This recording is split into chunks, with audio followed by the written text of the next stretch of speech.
અને મારી ગઢ પાવાની કાળકાના નામનો ગરબો લઈને ગરબે જ્યારે રમતા હોય છે,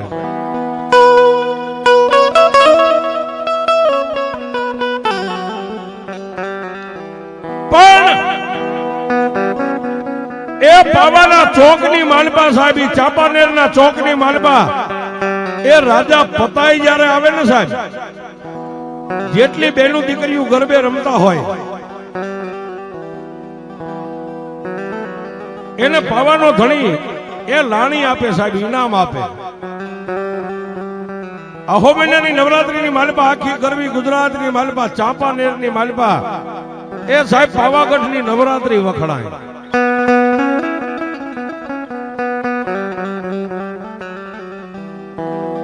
એક વર્ષ, 2 વર્ષ, એ આમ 11 વર્ષના વાણા વાઈ ગયા સાહેબ. જદી એ 8મના દિવસે ચાંપાનેરની ચોકની માલપા પાવાનો રાજા પતાઈ જેથી આવે ને સાહેબ, તેથી બધી રૈયત આનંદને પામી જાય. પણ વાત કરતા વાર લાગે, મારી ગઢ પાવાની કાળકાને વાતને રાખવી છે સાહેબ. એ અમદાવાદની માલપા જાતે બ્રાહ્મણ અને જેના લગ્ન સાહેબ પાવાગઢની માલપા, ચાંપાનેરની માલપા જેના લગ્ન થયેલા સાહેબ, એની 25 વર્ષની દીકરી, નામ જેનું ભદ્રા છે. એક બાજુ આહો મહિનાની નવરાત્રી આવવાનો સમય થયો, તેથી પોતાના માવતરને એ અમદાવાદની માલપાઈ બ્રાહ્મણની દીકરી ભદ્રાઈ એટલું પોતાના મા બાપને કીધું કે હે માવતર, એ આ વર્ષની નવરાત્રી હું મારા મોહાળની માલપા, ચાંપાનેરની માલપા ઉજવવા માટે જાય છે. પણ જાતે બ્રાહ્મણની દીકરી પણ સાહેબ નવરો જેથી દીનો નાથ હોય ને થોડી થોડી માટીની ઘડી હોય ને સાહેબ, એ કવિ કે મારું તનકની પૂતળી સકેલો તો નખમાં સમાય, મારું માદળ બિંદુ મોતી અડતા ફૂટી જાય, આવી જેની કાયા છે.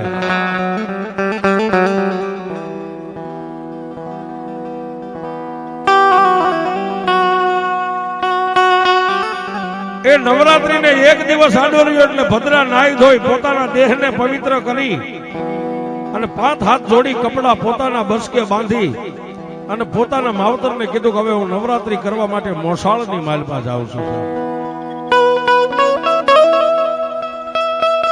એ આ બ્રાહ્મણની દીકરી પોતાના માવતરની રજા લઈ અને ચાંપાનેરની માલપા પોતાના મોસાળની માલપા નવરાત્રી કરવા માટે આવે, પણ પડવાનો પહેલો દિવસ છે. આખાય ચાંપાનેરને 16 શણગારે સજાવ્યું છે. પતાઈની મહારાણીઓ માથે સોનાના ગરબા લઈ અને પડવાના પહેલા દિવસે ચાંપાનેરના ચોકની માલપા મારી ગઢ પાવાની કાળકાના નામનો એ માથે ગરબા લઈને સાહેલીઓની હારે મહારાણીઓ રમે છે. 1 દી 2 દી 3 દી 4 દી 5 6 ને 7 દી વ્યા ગયા. ઓલી બ્રાહ્મણની દીકરી અમદાવાદની માલપાથી પોતાના મોસાળમાં નવરાત્રી કરવા આવેલી દીકરી પોતાની બહેનપણીઓ હારે દીકરીઓના ટોળા વચ્ચે ઊભી ઊભી ટગર ટગર જોવે છે. પણ એક દી મનની માલપા વિચાર આવ્યો, લાઈવ એ આજે પાવાગઢની મહારાણી મંગળા તેને પગે પડીને એટલું કહું, મહારાણી એ કાલે 8મનો દિવસ છે ને 8મના દિવસે મારે પણ તમારી હારે સોનાના ગરબે રમવું છે સાહેબ. 7મના દિવસે ગરબા પૂરા થયા અને રાણીવા સામે જયારે રાણીઓ હાલી નીકળ્યા ને, ઓલી બ્રાહ્મણની દીકરીએ જઈ અને રાણી મંગળા તેના પગ ઝાલીને એટલું કીધું કે હે પાવાની મહારાણી, હું એક બ્રાહ્મણની દીકરી છું, પણ તમે 7 દિવસથી ગરબે રમો છો ને, કાલે 8મનો દિવસ છે, મારા મનની માલપા પણ ગરબે રમવાના કોડ જાગ્યા છે. પણ સાહેબ એ મહારાણી અને એમાં સામે બ્રાહ્મણની દીકરી, હું બ્રાહ્મણની દીકરી છું આટલું કીધું ને, કે રાણી મંગળા તેના 10 દરબાર ખોલી ગયા છે. માથે હાથ મેકીને એટલું કીધું કે હે બેટા, તું જો બ્રાહ્મણની દીકરી હોય ને અમારી યારે તારે ગરબે રમવાના કોડ જાગ્યા હોય ને તો કાલ તારા માટે પણ એક સોનાનો ગરબો રજવાડામાંથી લેતી આવીશ. તારા મોસાળની માલિપા નાઈ ધોઈ તૈયાર થઈ ચોકની માલિપા આવી જાય છે. પણ વાતની મજા આવે છે સાહેબ.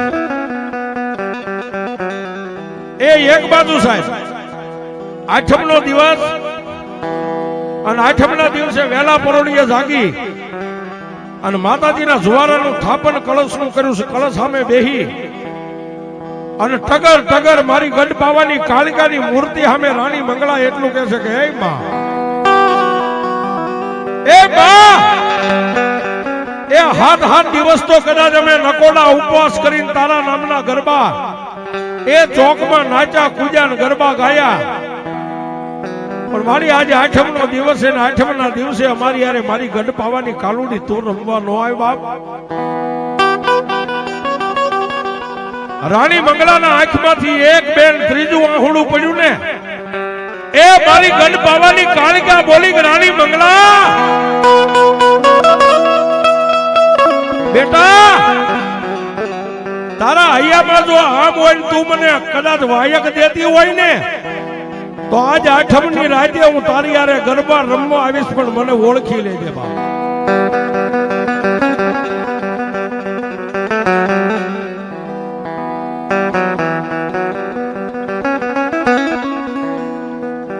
સાહેબ દિવસ હાથમી ગયો, સંધ્યા ટાણે સંધ્યા આરતી થઈ ગઈ અને ચોકની માલપા લાવીને માંડવીને મેકી અને એ મહારાણીઓ માથે સોનાનો ગરબો લઈને આવ્યા. પણ રાણી મંગળાદેના હાથની માલપા એક ગરબો માથે છે ને એક હાથની માલપા સોનાનો ગરબો. શું કામ? ઓલા બ્રાહ્મણની દીકરી માટે લઈ આવેલા છે.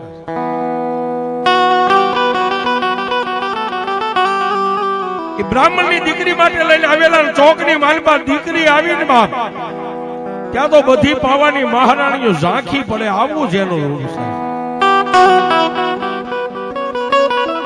રાણી મંગળાદેને આવીને પગે લાગી જય માતાજી કરીને રાણી મંગળાદે જેને સોનાનો ગરબો આપ્યો અને પછી ચાંપાનેરના ચોકની માલપા ગરબે રમે. હો બાપ, એવું જોયું જો પૂનમ કેરો તાના ભવાની રમે કાલ ગારે.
એ પોતે ગરવી ગુજરાતનો ધણી પાવાનો રાજા એ મદિરા પાનની માલપા સાહેબ પોતાનું ભાન ભૂલેલો. ઓલી બ્રાહ્મણની દીકરી ભદ્રા હતી ને સાહેબ, રૂપ રૂપનો અંબાર, એનો પાલવ જાણીને એટલું કીધું કે એ ભાઈ ક્યાંથી આવેશ, ક્યાં જવાનું, તારું નામ શું છે? પણ ભદ્રાએ સાહેબ મહારાણી મંગળાદેવી સામે નજર કરીને એટલું કીધું કે એ માં, એ અમે તો તમારી રૈયત કહેવાય, તું અમારી માં છો ને માં ઊભી હોય જો દીકરીઓના પાલવ પકડાય ને તો ધરતીમાં કાંઈ રહે નહીં બાપ. એ માથે સોનાનો ગરબો તો ચોકમાં નીચે મેકી અને મદિરાની માલપા એ ચકચૂર બનેલો માણા સાહેબ બાબાના પતાઈના હાથમાંથી શેડો મેકાવી અને જેટલો ગરબાની અંદર આનંદ હતો ને સાહેબ આખા ચોકની માલપા કાળેપ ઢળી ગઈ. એ ગઢ પાવાના ડુંગર સામે નજર કરી અને એક બ્રાહ્મણની દીકરી એટલું બોલી કે મારી ગઢ પાવાની કાળિકા, આજ તરી તરી વરાના વાળા વાગ્યા, મારી સુંદરીની માથે જો ડાઘ ન પડ્યો હોય અને હું શુદ્ધ બ્રાહ્મણની દીકરી છું, મારો શુદ્ધ ખોળ્યો છે, એ મારી હવે મને તારા ખોળે લઈ લે, અહીંથી મારા પિયરમાં હવે પાછી નહીં જાવ, મારા માવતર ના કરે. અને સાહેબ તેજી મારી ગઢ પાવાની કાલુડીએ ગેબી અવાજ કર્યો, ભદ્રા ભદ્રા, જો બ્રાહ્મણની દીકરીનો દેહકાળ મારા એ ચાંપાનેરના ચોકમાં થાય ને તો મારો પાવો ભાંગીને ભૂકો થઈ જાય સાહેબ. પણ જાબા એ હું તને મારા ખોળે લઈ લઉં છું, પણ અહીં નહીં, અહીંથી અમદાવાદની માલપા વહી જાય તને હારો લાગે ને ઈ ચોકની માલપા ઉભી રહીને મને ગઢ પાવાની કાળકાને 3 વાર યાદ કર, ધરતી ફાટે અને જો મારા ખોળે લઈ લઉં ને તો એમ જગતની માલપા ગઢ પાવાની કાળકાએ લીધી. પણ સાંભળવા, એ દુનિયાની માલપા સમય આવે અને આજ હું કાલિકા છું ને, આજ હું તારી હારે જોડાઈ જાઉં, એ અમદાવાદની માલપા જો તને ભદ્રા કાળી નો બનાવી દઉં તું ગઢ પાવાની કાળકા.